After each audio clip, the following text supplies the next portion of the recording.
Welcome back! I'm Brittany from Hawaii Wedding Studio, and today we are diving into the ultimate Oahu wedding debate, sunrise versus sunset.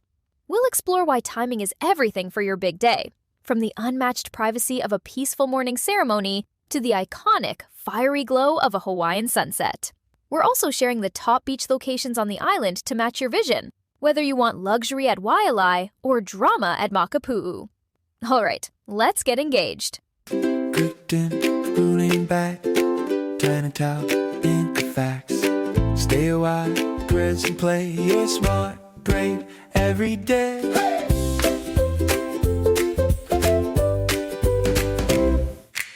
Imagine, flying 3,000 miles across the ocean. Always a massive trip. Right. And you're spending thousands of dollars, and you finally step onto this unbelievably gorgeous Hawaiian beach in your full wedding attire. The absolute dream scenario. Exactly, the dream scenario, only to realize that you booked an east-facing beach at 6 p.m. Oh, no. And you are literally going to be saying your vows in the pitch dark. It happens way more often than you'd think. Welcome to the Hawaii Wedding Studio podcast. I am your host, Sam. And I'm Riley. We're so glad you're hanging out with us today. We really are. We've got our coffees. We are ready to joke around a bit, but mostly we are ready to save you from having a pitch black wedding. That is definitely the main goal today. For sure. So today we are taking a deep dive into a topic that is probably keeping a lot of you up at night, especially if you are currently, in the trenches of planning a destination wedding. Oh, yeah. The planning trenches are real. They really are. So we are tackling sunrise versus sunset. What is the absolute best time of day for a Hawaii beach wedding? And we're focusing specifically on the incredible island of Oahu. And to figure this out, we've taken a really deep dive into a massive stack of your sources. I mean, we went through a ton of material. A huge stack. What kind of stuff are we looking at? So we were talking local expert blogs, hardcore astronomical data from the Bishop Museum over in Honolulu. Love a bit of hardcore data. Right. And we also looked at the actual Department of Land and Natural Resources permit rules. Plus, dozens of reviews from real couples who've been exactly where you are right now. So our mission today is basically to extract the truth, right? The actionable insights and all those logistical hurdles you might not even know exist. Exactly. The hidden pitfalls.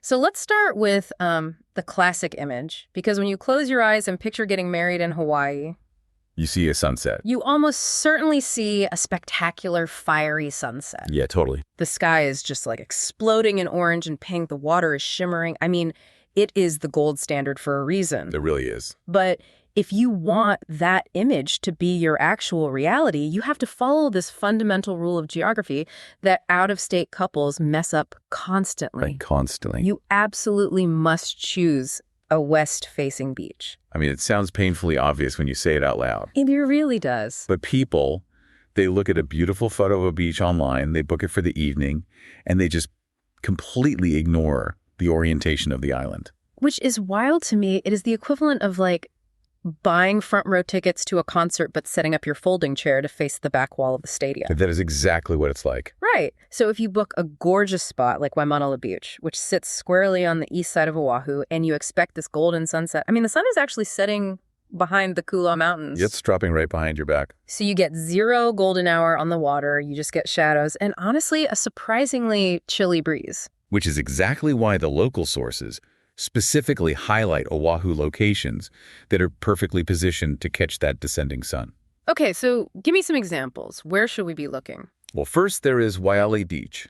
So this is located in Kahala, which is an area people often call the Beverly Hills of Oahu. Oh, wow. So we are talking ultra luxurious modern estates in the background. Very much so.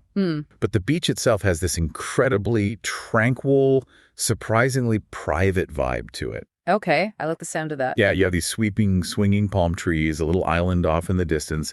And when the sky turns that specific shade of golden pink, the lush greenery of that Kahala area just completely pops. It is a very, very sophisticated, elegant aesthetic. I love that elegant vibe. But let's say a couple wants something a little more, I don't know, dramatic. Dramatic how? Windswept, epic romance novel, dramatic. Gotcha. The sources actually point straight to Makapu'u for that. Oh, absolutely. Makapu'u is stunning. Right, because it sits right up against the mountain ranges.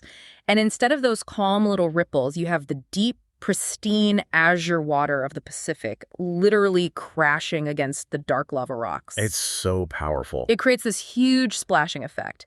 The photos from Makapu just look incredibly dynamic and wild. And if you want, like, a contrast to all that wild nature, the sources highly recommend Magic Island.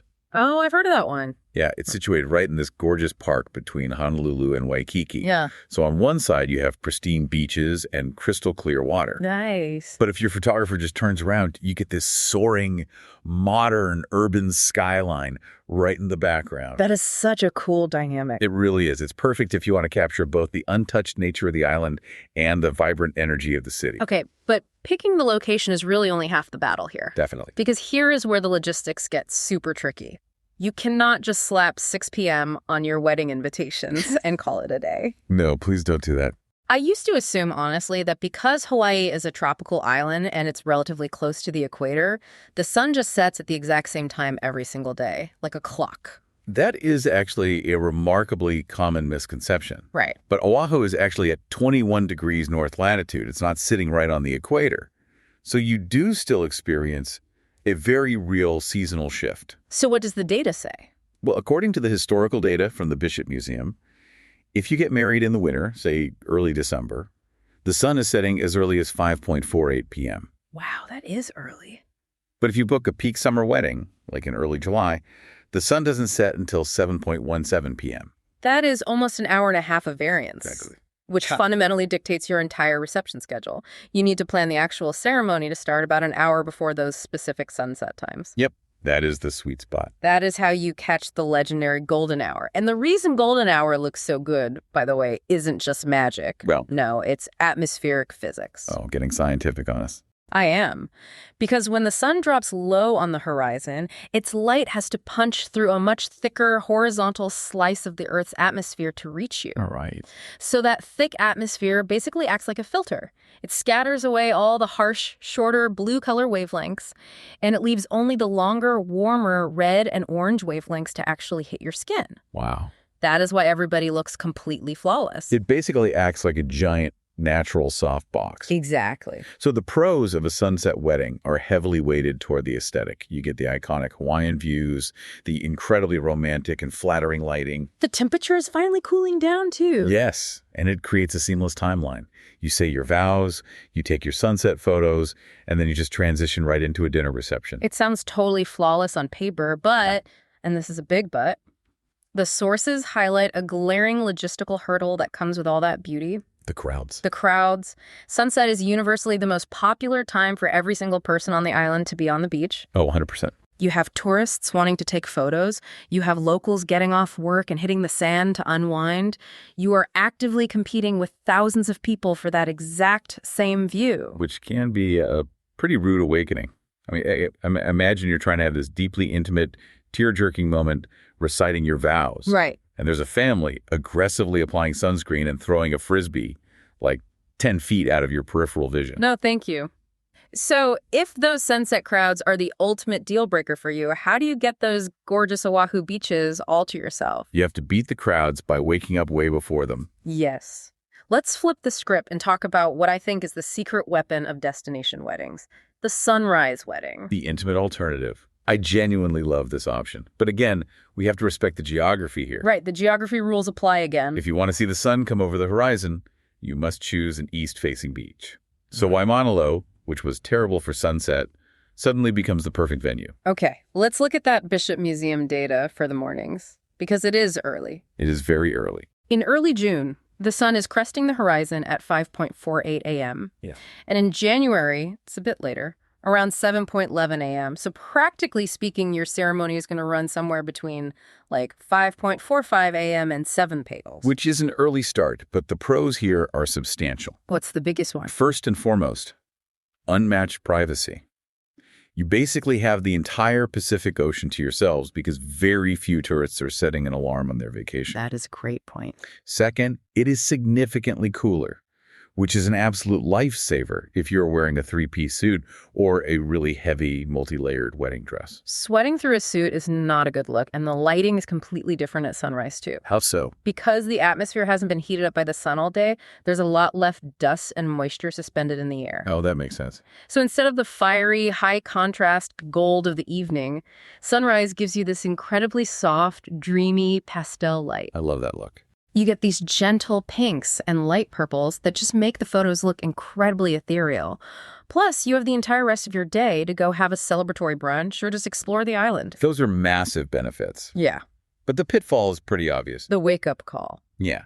If the ceremony is at 6 a.m., you are sitting in a chair doing hair and makeup at, like, 3:30 in the morning. It is brutal. At a highly non-traditional timeline, and it could be a really tough sell if you have a large group of guests coming with you. True.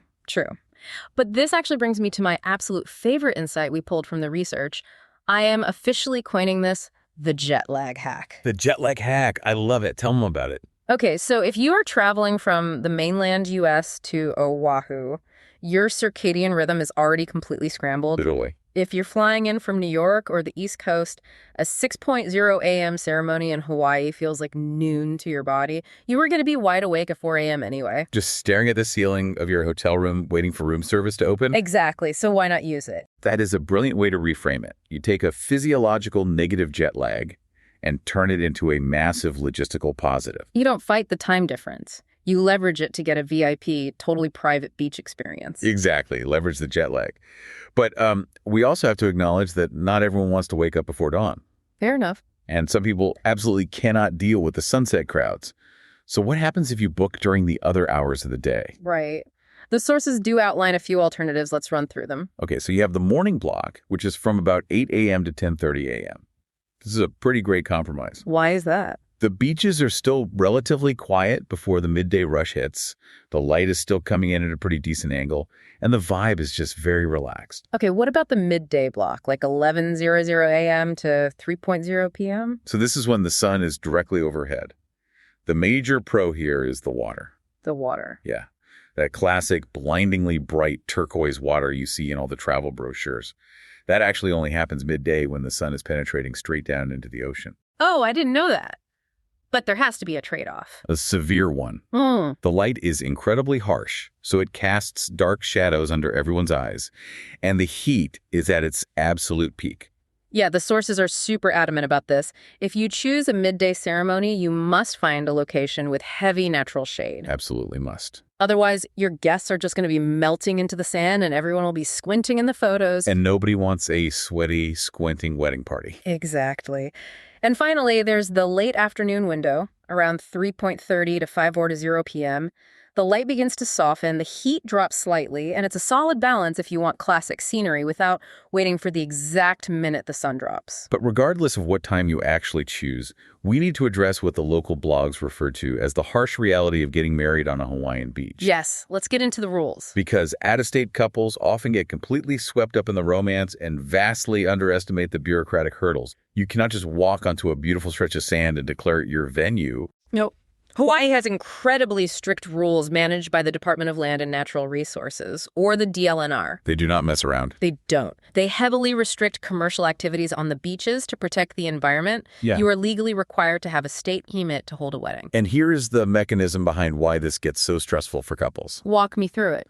The beaches in Hawaii are a public trust under the state constitution. Okay. That means exclusive private use of the shoreline is strictly prohibited. So when the DLNR issues a permit to your officiant, they are permitting the activity of conducting a wedding business on the beach. They're not leasing you a specific patch of sand. Wait, so they don't block off an area for you? Nope. Because of this, the state can, and frequently does, issue multiple permits for the exact same beach at the exact same time. That is wild. It is entirely first come, first serve for the permitted area. I think the best metaphor for this is trying to host a private, romantic dinner party in the middle of a busy mall food court. Oh my gosh, yes. You are allowed to bring your own fancy table and your own food, but you absolutely cannot stop a guy carrying a tray of Sbarro pizza from walking right behind your chair. That is painfully accurate. There is zero privacy from beachgoers. You cannot put up velvet ropes. Oh, velvet rope. No velvet ropes. You cannot ask people to move, and you cannot block anyone's path along the shoreline. I mean, you're telling me I could literally have a guy in a Speedo holding a surfboard walking right behind me during my vows? It is highly likely. This is exactly why the local experts say weekends and holidays are a hard no. Makes sense. You really need to stick to weekdays, like Monday through Thursday, to give yourself a fighting chance at a quiet background. Honestly, just reading through the DLNR rules spiked my stress levels. Same. Because navigating the crowds, figuring out the east-facing versus west-facing geography, doing the math on the Bishop Museum sunset times, dealing with the state permit bottleneck, dodging the hypothetical guy in a Speedo. It's a lot. Stepping into that logistical vacuum alone sounds like a nightmare. How do couples actually pull this off without having a full-blown breakdown? Well, the short answer is they don't do it alone. Yeah. Because you aren't just looking for someone to read a script, You need a bureaucratic fixer. Yes. And as we analyzed hundreds of real couple reviews, one name kept emerging as the ultimate solution to navigating literally all of these pitfalls. And that is Reverend James Chun and the Hawaii Wedding Studio. Exactly. The reviews for his services honestly read like dispatches from sailors who survived a hurricane because they had the best captain on the ship. He really acts as the ultimate local guide. First and foremost, he completely handles the DLNR state permits. My goodness. He knows exactly which beaches are legally viable, he files the paperwork, and he secures the clearance. You don't even have to interact with the state bureaucracy. That alone is worth its weight in gold. But what really fascinated me in the reviews was his ability to pivot. Oh, his backup plans are legendary. Because Hawaii weather is notoriously unpredictable, right? A tropical squall can roll in out of nowhere. We read a review from a bride named Lei who mentioned that when heavy, unexpected rain hit the beach on their big day, Reverend Chun didn't panic at all. Not even a little. He seamlessly pivoted the entire operation and officiated an unforgettable ceremony inside a dry reception hall. He doesn't just execute a plan, he solves the problem in real time. He also demystifies all the paperwork for out-of-state couples. Getting a marriage license from the Hawaii Department of Health can be incredibly confusing if you aren't a resident. Yeah, trying to navigate government websites is the worst. It's awful. But Reverend Chun actually created a stress-free online process, complete with YouTube tutorials. That is amazing. He walks couples step by step through exactly how to navigate the state websites and get their legal documents sorted before they even board their flight. And beyond the logistics, he really grounds the ceremony in the actual place, because so many destination weddings just use Hawaii as like a pretty green screen backdrop. Right, they kind of ignore the culture. But many reviews praise how he incorporates traditional Hawaiian lei ceremonies into the vows. That is such a vital cultural touchstone. The exchange of leis isn't just a photo op, What does it represent? In Polynesian history, it represents a deep greeting, a symbol of enduring love, and the physical tying together of two families. It gives the beach ceremony actual gravity and respect for the host culture. I love that. Okay, but my absolute favorite details from the sources were about his situational awareness during the ceremony. Oh, you mean the photography stuff? Yes. A reviewer named Trisha noted that Reverend Chun actively steps in to inform the guests to have an unplugged ceremony. It's so important. He tells them to put their phones away so the couple doesn't look out at a sea of glowing screens. And even better, he actually steps completely out of the frame for the first kiss. That is the mark of a seasoned pro. Your photographer gets that perfect sweeping shot of just the two of you, without the officiant hovering awkwardly in the background like a photobomb. And speaking of photos, for couples who are eloping completely alone, he goes above and beyond. A reviewer named Katrina C. mentioned that since it was just the two of them, Reverend Chun brought his own 360-degree camera to film their private elopement. That is so cool. Entirely unprompted, just so they would have a record of it. He fundamentally understands the memory-making aspect of the day. And to streamline things even further, his studio works directly with a curated roster of expert local photographers. Oh, that makes it so much easier. Names like Star, Hiko, and Michelle appeared constantly in the 5-star reviews. Hawaii Wedding Studio offers bundled options like their pineapple or coconut packages. Cute names. Right. This means instead of wrangling 3 different vendors who might not even know each other, you hire a cohesive team where the officiant, the permit, and the photographer are all sorted in one go. And for the couples who hear all of this and say, you know what, the beach sounds like too much work, we just want to sign the papers and go eat some incredible poke. Yeah. He has a solution for that too. He operates an office in Honolulu that couples affectionately refer to in their reviews as the Treehouse Office. The Treehouse Office. It is this sweet, incredibly private spot that is perfect for a quick, intimate paperwork elopement without any of the sand or the crowds. Looking at everything he does, the best analogy I can think of is a seasoned air traffic controller. An air traffic controller. Walk me through that. Okay, so when you are flying into a busy airport, there are a million moving variables. You have weather patterns, runway schedules, other planes circling. Right. As a couple planning a destination wedding, you are the pilot. You are stressed, you are gripping the yoke, just trying to land the plane. Gliding bullets. Exactly. Yeah. Reverend Chun is sitting in the tower. He knows exactly what time the sun is dropping, down to the minute. He knows which beaches are currently empty and which ones have a permit logjam. He has the radar. He holds the DLNR clearances. And even if a sudden tropical storm rolls in, he knows exactly how to talk you down and route you to a safe runway so you still have a beautiful wedding. He manages the airspace so you can actually enjoy the flight. That perfectly encapsulates it, because ultimately, all of this intense logistical planning, the spreadsheets, the data, the permits, it isn't supposed to be the focus of your wedding. Not at all. The planning exists simply to create a protective bubble so you can actually be present in the moment. Which brings us to the core takeaway for everyone listening right now.